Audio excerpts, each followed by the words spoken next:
Hello, everyone. This is Bill Galick, and I'll be your instructor for Social Work 106, the Introduction to Social Welfare. Welcome to the new semester. You will find my contact information here on this particular slide, and it's also, of course, at the beginning of the syllabus as well. The phone numbers that are listed here are my private phone numbers. I don't share my home with anyone, and so no one is picking up messages off of the landline, which is the 260 number, or my cell, which is the 907 number. The cell phone also receives text messages, but the university has asked that we not text message students, and so that activity is discouraged, although I have had a few students, slip a text in here and there. It's not the end of the world if you do, but preferably you would email me with any questions or issues or concerns if you don't telephone me. The two email addresses here are both private email addresses. Again, no one but myself accesses these email accounts. The university prefers that we use the edu address for privacy's sake, but I can tell you also that my Comcast address is private as well, although perhaps not as secure against people that, if anyone's interested in hacking into email accounts and things like that, probably the edu account is more secure. This course is one that I have been teaching since, the beginning of my university teaching career with the University of Alaska, which goes back to the late 1980s or early 1990s. My guess is that I have taught this course probably more than 30 times now. I should really go back and figure that out so I know for sure. But this is one of the first courses that I taught. And in fact, the textbook that I'm using is one that I used way back when. Of course, it's a much newer edition. I have switched to other books a couple of times, but I've always come back to this particular text because I just think it's the best one on the topic.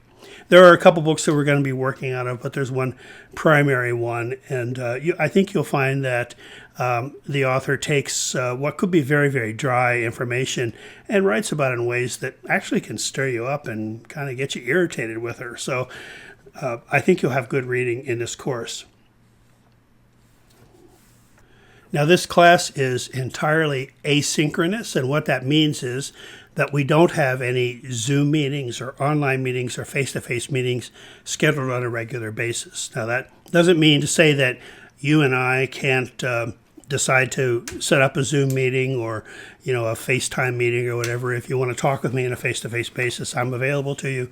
And likewise, when you're working on your group projects, you'll also have the opportunity to work together in those using those tools as well. But as far as scheduled class time, there isn't any. And so really that's the flexibility of an asynchronous course. And I think you're going to find that although you don't have face-to-face contact, so to speak, in the classroom or over Zoom or any other collaborative tool, that you're still going to have plenty of interactions with your classmates and with me, and you'll get to know each other quite well in this course if you engage in the lessons and the activities as they're scheduled to be carried out.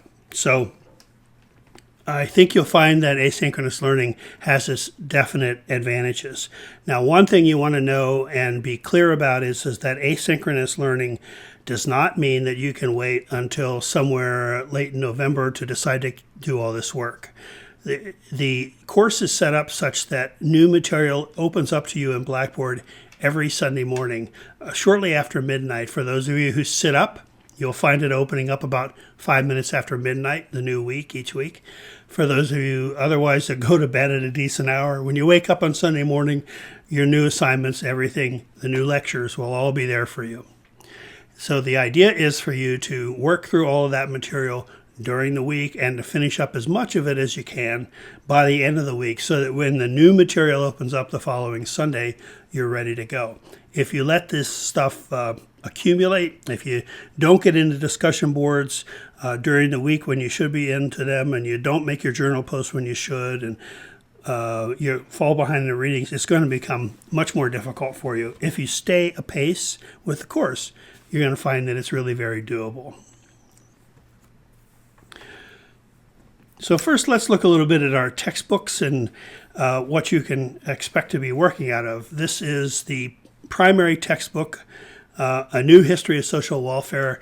It's in its 7th edition, and as you can see, it was some years ago when that came out. I actually wrote to the author, one of the authors, to see if they might be publishing a new edition, and he said he was going to talk to the publishing company about it, but I never heard back from him. So this book, thus, since it came out in 2013, ends in the early years of the Obama administration, of second term of the Obama administration. And so there's nothing in here about Obama's second term that's after the ACA and those kinds of things, nor anything about the Trump administration and its handling of social welfare programs. I'll be addressing that in different ways as the semester goes along, and hopefully at the end of the semester we'll also be able to add some things. Of course, we have a presidential election this semester as well, and so it's going to be interesting to see what we're talking about and thinking about at the end of the semester as well, whether we have another 4 years of Donald Trump in the White House or whether we have a new president with a new, more liberal agenda. In any event, this book is the one that the course is designed around, and it really traces the development of thinking and policies and beliefs about social welfare from really even before medieval times all the way to the present day. You're going to find it's a pretty quick tour of history. I am a lover of history, and so you're going to find in the lectures, actually, that I bring in some things about the history of the nation that also might help you understand some of what was going on with social welfare at the time. So all of this kind of intertwines together in two of my favorite topics, social work and social welfare and history kind of combined in this course. It's one of the reasons I like this class so much. The other book you're going to be reading is So You Think I Drive a Cadillac by Karen Seacom. This is a smaller book, and I am pretty sure that the textbook that you have doesn't have a cover that looks like this. If you got a paper version of the book, it looks more like a workbook. It is the full text.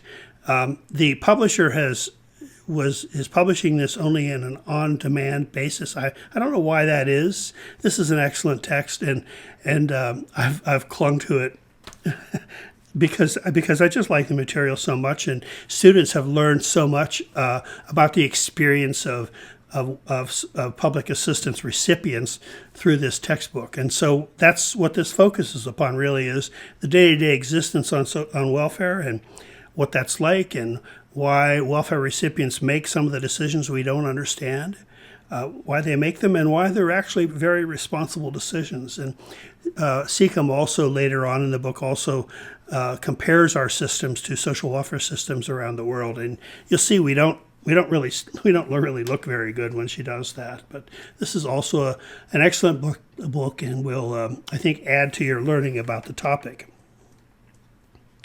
And then there's The Jungle.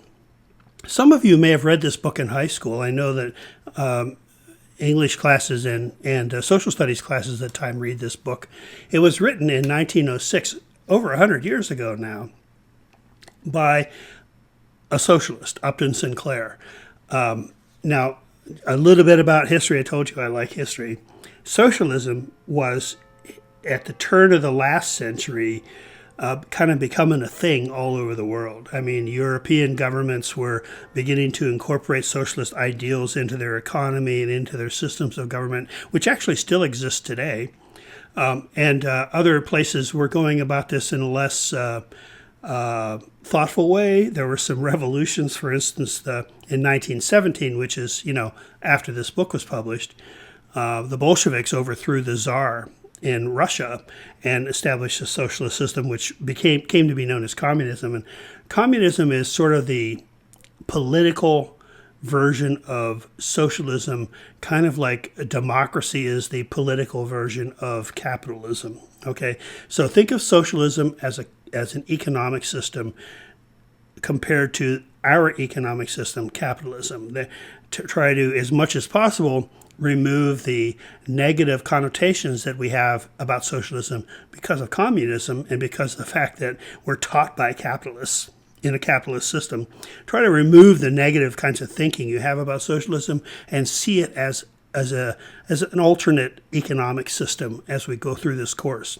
You're going to find there are many things about the capitalist system that really oppress people and keep people down, and that is actually by design. And this is one of the things that Sinclair saw when he wrote this book. And this book is about the experiences of an immigrant from Russia who brought his family to America for a better life. And, in those days, this was the end of the Gilded Age in America. When you think of the Gilded Age, the late 1800s, there was vast wealth and there was industrial growth, and our economy was booming. America was really beginning to enter into its early stages of becoming a world leader, and so the thing that made it the Gilded Age was that it looked all shiny and gold on the outside, but when you cracked through that outer shell, things were terrible on the inside. And this is what Sinclair writes about, the vast gap between the wealthy and the poor. And that's not unlike today, in fact. And you're going to find many experiences that Jurgis and his family go through are not unlike the kinds of experiences that our undocumented immigrants and even our documented legal immigrants have today in America. Although it has a different kind of wrap around it, it's much the same kind of experience. And so this book carries significance in the modern day as well. But in the context of this class, it really helps you understand the conditions that led to the progressive era, which you'll be studying about later in the semester around the time that you read this book. Now, what you do is you read this book, write a paper 3 to 4 pages long, turn it in at the end of week 6, and then we won't deal with this book anymore after that. But this is, I think, a book that will stick with you if you haven't read it before. And if you have read it before, please read it again in the context of this class. It is kind of dense at times, and it's not easy reading. It's very melodramatic, but nonetheless, it's well worth your effort in working through this book. What can go wrong does go wrong for Jurgis, our protagonist, our hero in this story, who comes to America a strong, young man ready to take on the world and provide for his family and make a better life, and winds up getting beaten down by the capitalist system in ways that actually, while there may be melodrama in the way it's presented, is true. It is what happened and still happens today for poor people. And in the end of the book, Sinclair being a socialist, of course, Jurgis finds socialism, and that's the answer to all the problems. Now, again, understand that in America at this time, the Socialist Party was perhaps had its strongest period of influence in politics in the last 2 decades of the 1800s and the first 2 decades of the 1900s. And in fact, Eugene V. Debs garnered quite a bit of votes for president, I think, in 1912, and a few less in 1916. And by the time 1920 came around, he was running for president from prison. And that is how the capitalists who were running our nation dealt with the socialist threat in those days. So there's a lot of historical context around this book that if you're aware of it, might make it even more interesting. So that's what you're going to be reading. A little about the syllabus. Well, more than a little about the syllabus. I really hope that you have found the syllabus in the Blackboard course, that you've printed it out, downloaded it, saved a copy to your computer. For those of you who are going to go on to other schools, other universities, go on to grad school and things, sometimes they're going to ask you for course content. And so it's a good idea to hold on to your syllabuses, or syllabi, I guess the word is, through the years. So, keep them in a file, whether it's computer or paper, so that you have that to show someday. But beyond that, you should have a paper copy of the syllabus on hand, and I encourage you to print it out and keep it handy. As changes occur, I will notify you by announcement, and the changes will be reflected in the syllabus item in the course menu. But I don't anticipate there to be many changes coming up. The last couple semesters here and there, we had to alter some things because of COVID and the kinds of ways that it changed a little bit about what was going on in the university. And I don't know, we think we know a little bit what's coming up over the next few months, but if we know anything, we know that we don't know what's coming up over the next few months. So if changes have to happen, I will certainly keep you posted on that. But as it stands, the syllabus is available for you. Please be sure you're familiar with it. Now, here is how you're going to earn your points for this course. There are 735 points altogether. You will also have an opportunity to earn up to 30 bonus points during the semester. I'll tell you about that in a moment. I'm not going to go into each of these items because that's what we're going to do next, item by item, but this is how you're going to go about earning your points. And there's a lot of variety here for those of you that like to talk about the issues and things. You got discussion boards, you got journals. For those of you that like to take tests, there are some tests. For those of you that don't like tests, the tests don't really count for that much. And something that most people don't really fully appreciate until they've turned this paper in. But when you turn in your paper, you're going to do it as a group project. It's going to be one paper for, probably somewhere between 3 to 5 of you. And that means that, the work you have to do is kind of divided up among other people. But there is some labor sometimes in groups that doesn't always go so well. Well, we'll talk about that in a moment. But nonetheless, by the time it's all over with, you'll have learned a lot, and you'll have an opportunity to see each other's papers as well. This is how the grading scale is set up, and it's sort of the standard university grading scale, I believe. Again, this does not count those 30 bonus points. So technically, you could, with a 735 point total, if you got all the points possible and earned all the bonus points, you could get 765 points, which, that and a quarter gets you a cup of coffee, I guess. So you earn points first for participation, and I don't see you coming into class, so obviously you don't get participation points that way.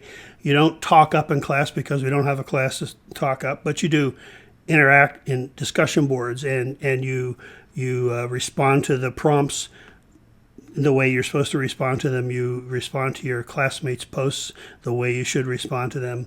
You participate in your group activities. You submit your journal posts to me when they're supposed to be posted, et cetera, et cetera. Blackboard tracks when you check in on the class, so I can see when you're checking in, when you're not. But again, regular participation, full participation in the activities, and you can pretty much guarantee you'll get your 50 points there. If you haven't participated or used discussion boards before, there are some items in the Start Here menu, for instance, that tell you a little bit about how to do the discussion boards, but they're really very simple and very user-friendly here. And I will give you a prompt, sometimes 2 prompts. This is where the extra bonus points come in. A question related to the material you've been studying, and ask you to respond to that question with a post, 150 words minimum. I encourage you to write more, but 150 words minimum. And then you post that. And this is a board that is open to all the members of your class. It's also open to me. And so your classmates will read your posts, you'll read your classmates' posts, and respond within a few days after all the posts are up to what a couple of your classmates had to say. So if you do all that, if you make your original post of 150 words or more, and you respond to at least 2 classmates' posts, then you get 10 points for that activity. And less points if you don't do all of that. So again, all of this is spelled out in actually there's an item called Board and Journal Grading Guidelines, I believe is what it's called, and it's all spelled out there. It's also, I think, maybe in this week's course content. I'm not really sure. So anyway, your post should be, respond to the question and should be thoughtful. When you respond to classmates' posts, you don't just say, yeah, I agree, or no, you're wrong, but you comment on what they say, you build on what their post said, and I do agree, and this is why I don't agree, but did so and so said blah blah blah blah, that kind of thing, so that you actually have a conversation, a discussion. That's what it's called. Now you can actually set it up so that you're notified an email when someone responds to one of your posts, so that you can go back in and respond to that response as well if you want. That's how the discussion happens. Easy way to earn points, although I've had some students tell me that it's a little more difficult than they would anticipate, but I don't think you'll find that's the case. And if you you'll just find that it's they're okay. They're pretty easy to respond to, and so that's one way you're going to earn points. Okay. In your journals, this is a little different. I'm going to be asking you to be reading things wherever you get your news these days. Please make sure it's a legitimate source. I don't have to tell you, I'm sure that Facebook and whatever, and I know I'm showing my age because that's the social media that I'm most familiar with, Instagram, WhatsApp, all those other things. These social media is not a reliable place to get your news. You have to, you really have to kind of sort through where this news is coming from and learn a little bit about the source of the news. So always look at what the source is of news items that you see in social media. And if you're not familiar with it, Google the name of that source and find out what Wikipedia might have to say about it. Oftentimes these sources are very biased, and if you're not already aware of that. So really I encourage you to look for news elsewhere. Watch the news on TV. But again, there isn't any one place that you can always count on getting objective news. Fox News is decidedly arch conservative. MSNBC is decidedly liberal. Some people think CNN is liberal, or at least opposed to the president, and all those kinds of things.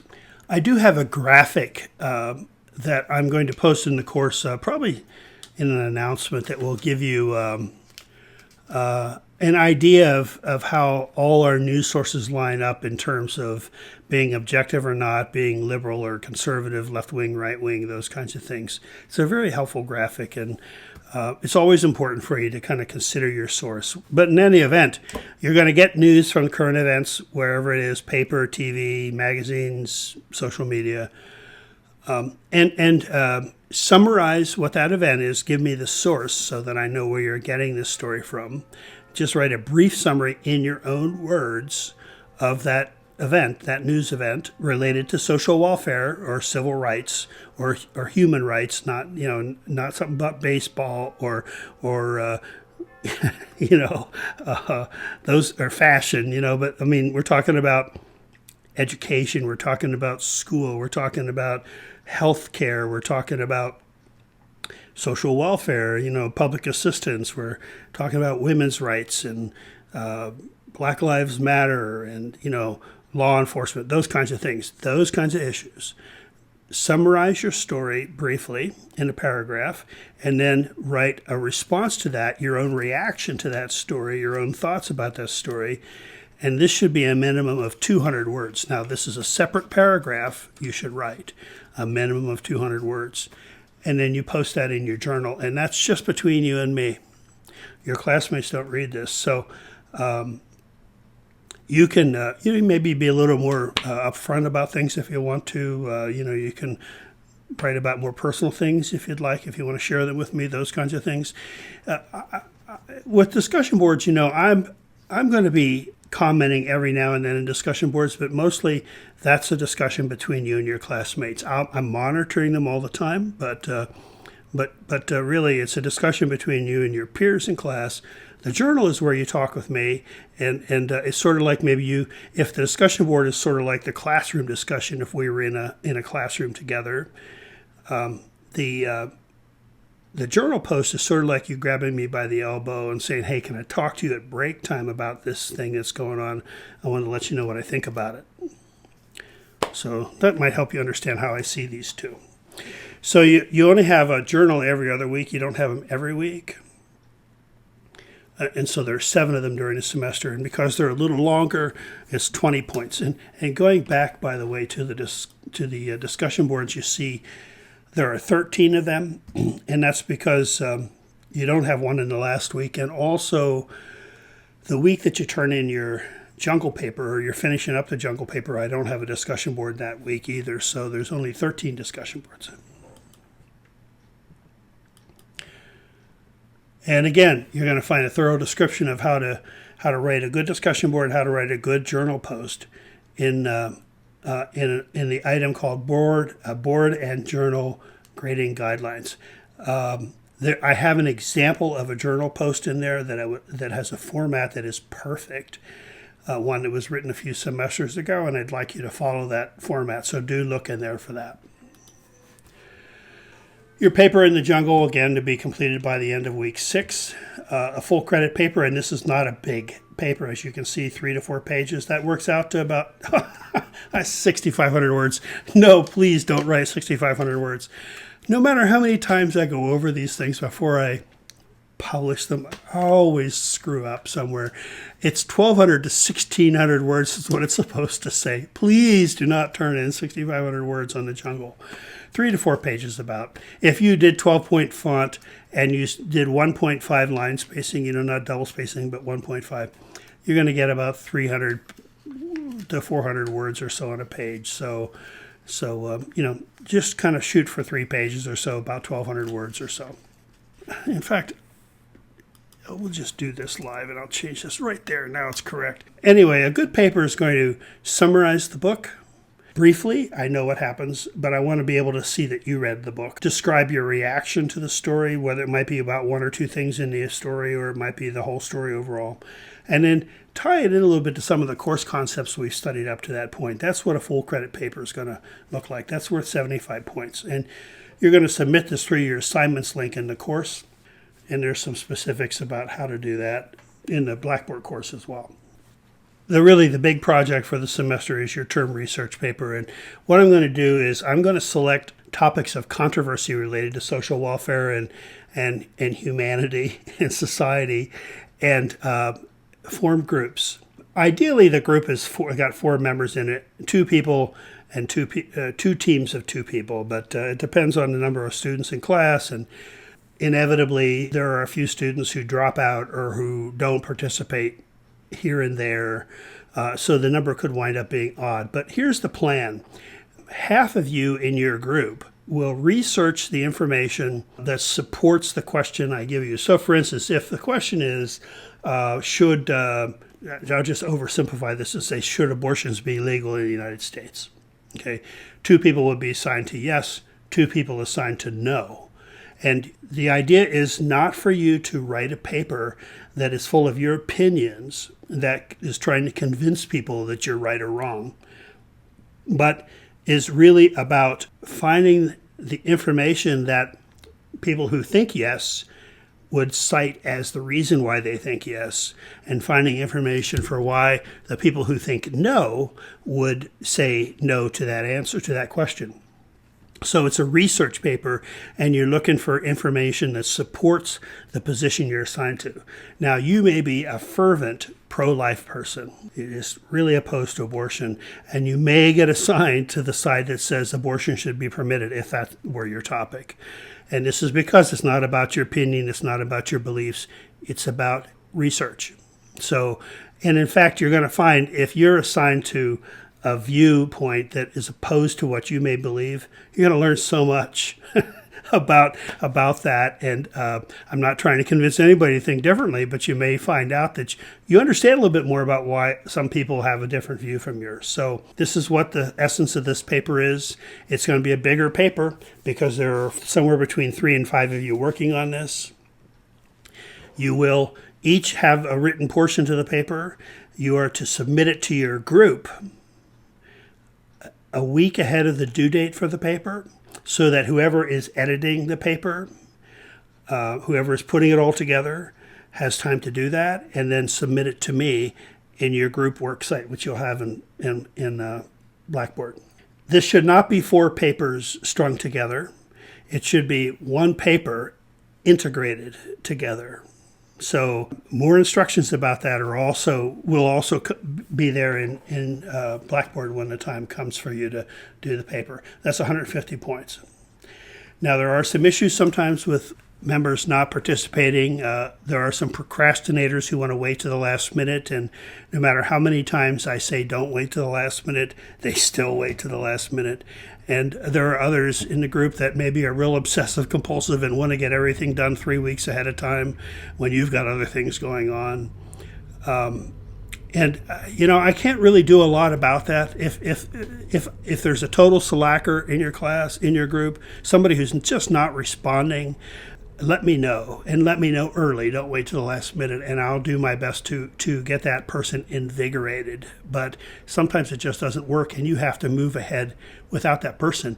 And you're still expected to submit the paper, the full paper, without that person's contribution. So that means there'll be some extra work that you'll have to do because of that. But that's what happens with group work. And believe me, you'll be doing a lot of group work in the social work profession. So one of the things that I do in order to encourage participation is to have check-ins. And when the groups are assigned, I'll give you 2 dates by which time each of you should have checked in on your group's work site so that I can see that you've done that.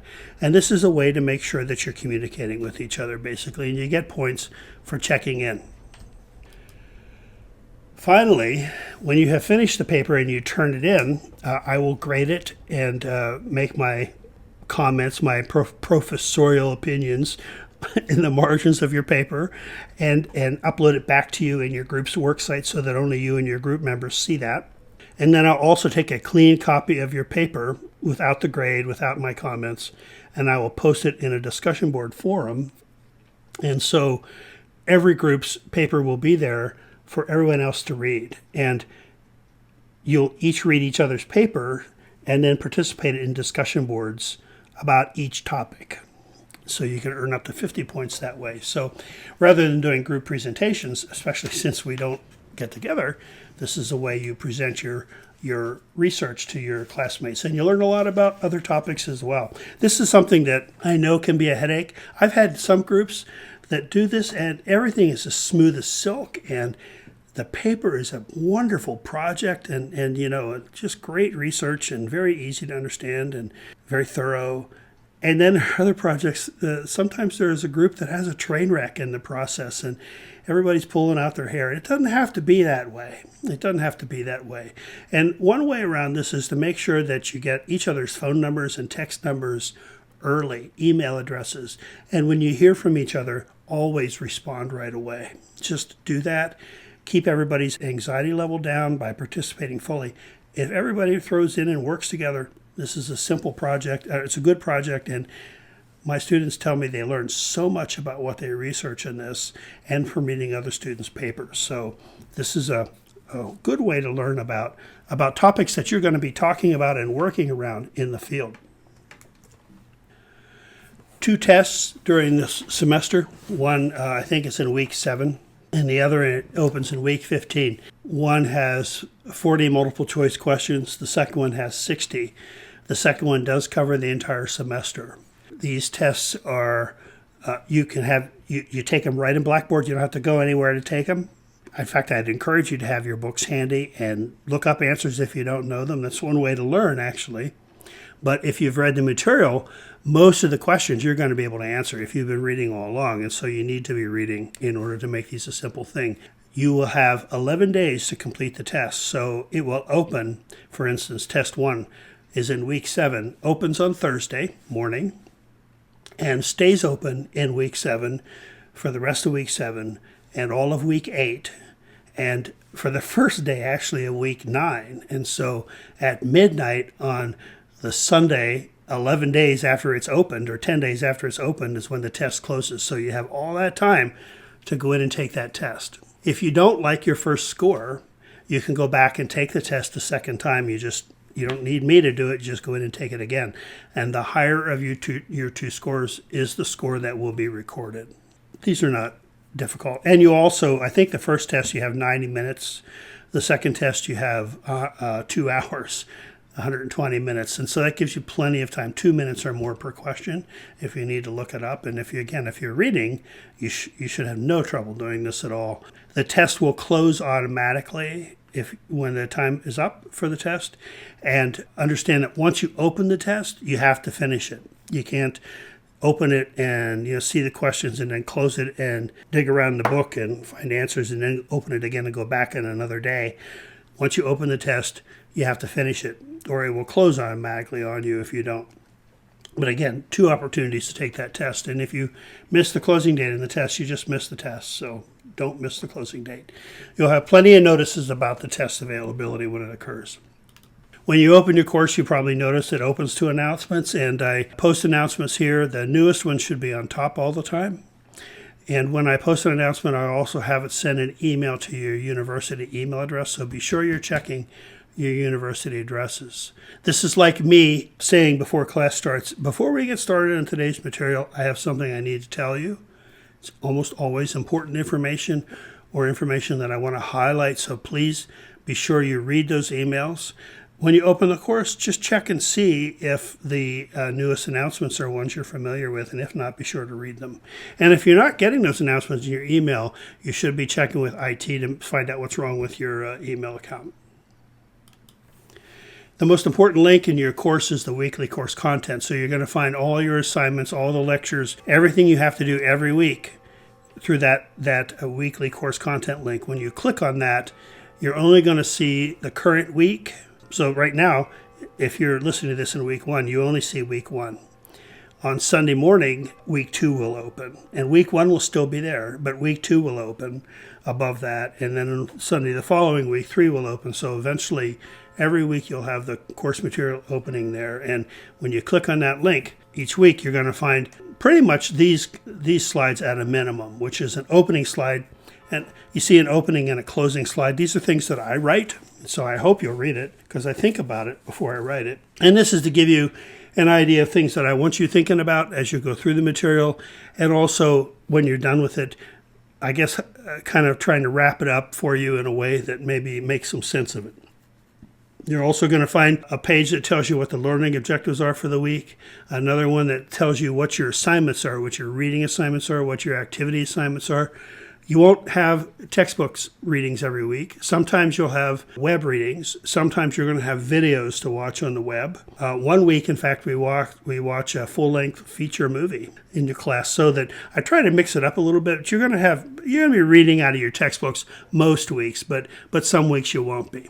Then there will be recorded lectures which relate to the material in the textbooks. I really want you to listen to them. I will admit that some of them are a little longer than they should be, and I'm actually going to try to work on that this semester and try to record some new lectures that maybe are a little shorter. But I want you to understand, if we were sitting down together in class, we would be meeting for, 2 3/4 hours, I believe, for a 3-credit class. The total time of the lectures that you have to listen to, I don't think ever reaches 2 3/4 hours. So, think of that as a class time when you're sitting listening to me or, whatever I have to say. Many weeks, it's significantly less than that. Even when there are 4 lectures in that week, there are some shorter ones in there. So just so you know, these are important and I want you to be sure to listen to them. After the lectures, after the reading assignments, there's your discussion board link, and you click on that and it'll take you to the forum where those discussion board questions are. And just like weekly course content, every week a new discussion board question is going to appear above the previous weeks. And some weeks there will be a second, I think 3 different times during the semester, there is a second discussion board for you to answer. I'll tell you this now, many of you will forget it or won't hear it now, but when there are 2 discussion boards, you can choose to just answer one because the second one is extra credit, right? So it's optional. You can choose either one of those 2 questions to answer if you don't want to do both, and earn your 10 points by following the guidelines for the discussion boards. If you want to earn those extra points, go in and do the second discussion board question and get another 10 points or 6 points, whatever, depending again on how you answer them. 3 times during the semester, you'll have that option. When you look in the Grade Center, if you just decide to answer one discussion board and don't worry about the other one, the Grade Center is going to show you as having 0 points for the other one. That doesn't mean you got an F. It just means you didn't get any points for it. Okay, so that's just a running total of your points in the Grade Center. So I know people are going to be asking me, why am I getting an F when it was supposed to be optional? You're not getting an F, you're just not earning any points for that particular grading element. Simple thing to do is just to respond to both of them. And you may want those points later in the semester, so I encourage you to consider responding to both, but it's purely optional. Every other week, after the discussion board link, you're going to find your journal link. You click on that. It'll take you to the spot where you click on the journal link for that week, and the instructions are right there about how to do your journal. Every week, it tells you what's expected of you in terms of, the content of your post. After that, you're going to find a place where it's a PDF version of the lecture slides are available for you. Some people like to download them. I don't know. This may be the class. I took the background out of most of the PDF slides. A lot of the slides have color, just to make them more interesting when you listen to the lecture. And I believe I took the background out of the PDF slides because one of my students pointed out to me in a semester or two ago that it was taking up a lot of her ink because she liked to print out those slides and keep them. So for those of you that are doing that, I'm trying to make it more printer friendly, but they're there for you to refer back to for studying purposes or to hold on to for notes or whatever. And then finally, my closing slide. Now, also there will be slides from time to time with different things like the tests. Your tests are going to appear in there when the time comes, and course evaluation link, those kinds of things. But that's pretty much, you should see this every week. I don't feel that I need to talk with this group about how to behave online because, you all have grown up. Well, actually, that's not true. Not all of us. There are some of you out there who are probably my age or pushing my age and haven't grown up being digitally native like many of you are. But, by now we know, for instance, that all caps means you're yelling. And this may seem to some people who don't get that it seems kind of a silly thing, but that's sort of what's communicated with that. And this is really just reminding you that when we don't have body language, we can't look at people's eyes. We can't hear their tone of voice. We can't see if they're smiling or not, if their arms are crossed, if they're open and relaxed. Sarcasm, jokes, they just don't come across the same way as they do in person. And you need to keep that in mind. I've had students who, with the purest of hearts and who think they're just saying the funniest things around, have offended people sometimes because people don't know they're kidding. They don't know they're joking. And so I want you to be cautious about when you write. Some of these discussion board questions, for instance, will be fairly personal. And share what you're comfortable sharing within your class. Nobody should share more than they're comfortable with sharing. But please remember that other people, real live people, are reading what you post. Real life people with feelings. Real life people who don't know what your intentions are. So be careful when you write, and be sure that you don't post things that are offensive or could be offensive to other people. It isn't so much what you intend, it's what the impact is that matters. Listen to understand. Speak to be understood. Remember that people will read what you write. Don't ever threaten or post comments that are derogatory to others. Even again, if you think you're kidding, don't be sarcastic. Don't use sarcasm. And be forgiving when people make mistakes as much as possible. However, I want to tell you, I do monitor the discussion board posts, but I'm not there every day looking at them. I go in once or twice a week to look at discussion boards. And by that time, a lot may have happened in the discussion board that I'm not aware of. And so if somebody has posted something that has been offensive to you or is just too controversial, whatever, please write to me and let me know so that I can get in there and take a look at it. I want people to be open and honest, so please keep that in mind and accept people's opinions if they differ from yours. But if they're purely offensive, I want you to let me know because I may not catch it for a week or two. and I will deal with that if I need to. Title IX, as you're probably familiar with, is the Education Amendments Act of 1972 that says that that guards against discrimination on the basis of sex. This includes instances of sexual harassment, sexual mistreatment, sexual violence, making passes at people. And this can happen online, as you know, just as well as it happens in person. Making inappropriate comments of a sexual nature in a situation or in a post, for instance, where, it's just not called for. There's no need for it, that kind of thing. These kinds of things, even if you think you're just being open and you don't mean it to be offensive, can be offensive to other persons. We all come with different experiences in our lives, and it's important to keep that in mind. So I am a responsible employee under Title IX, which means that if I do determine that there may be instances of sexual harassment, sexual violence, those kinds of things, also domestic violence is now included under Title IX reporting requirements, I am obligated to report that to the Title IX coordinator. Whether or not they do anything with it, you have more flexibility as to whether you want them to do something or not about it, if they're going to do anything about it. But I have an obligation to report things as I become aware of it, so understand that. If you have any questions, please let me know. I don't want you to be afraid to post what you're thinking, but I just want you to be conscious and considerate when you make those posts.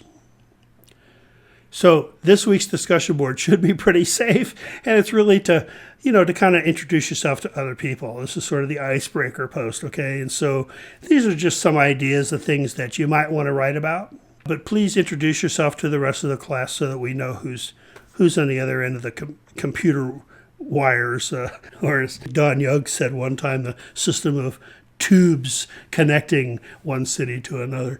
And I encourage you to include a photo. This is purely voluntary, and only if you're comfortable. Again, it doesn't have to be of you. It can be of your family, it can be of your pets, it can be of some places you've been or some beautiful scenery you love. Photographs make these posts more interesting, so please feel free to post photos, and not just in the first week, but all throughout the semester. By Sunday night, you should have your intro post posted, a minimum of 150 words. Then by the following Thursday night, so that's a week from Thursday this week, you should have gone back and read at least 2 of your classmates' posts. Please read more if you want, and respond to them. Now, your responses don't have to be 150 words to your classmates' posts, but they should be something of some substance. So don't just say hi or that's great or something like that, but talk a little bit, respond to what the other person has said. In the week ahead, in preparation for your first journal post, keep your eyes open and look for items of interest in the news about things involving social programming, the budget, education, civil rights, racism, sexism, healthcare reform, immigration, same-sex marriage, gay rights, etc., etc., etc. All these topics and anything like them are game for your journal posts. Your first journal entry will be in week 2. And then one other thing, you're going to be reading chapters 1, 2, and 3. Next week, in week 2, you're going to be assigned to read the first 3 chapters of the day textbook. So you might want to go ahead and just get started on that. There is a concept, I think, in chapter 1 about the 9 American values in that book, and pay attention in particular to those values and think about what she's saying there. These are the kinds of things she says that every one of us who have been raised in America believe. I can go through those 9 American values and I can say to myself, I don't believe that. I think that's wrong.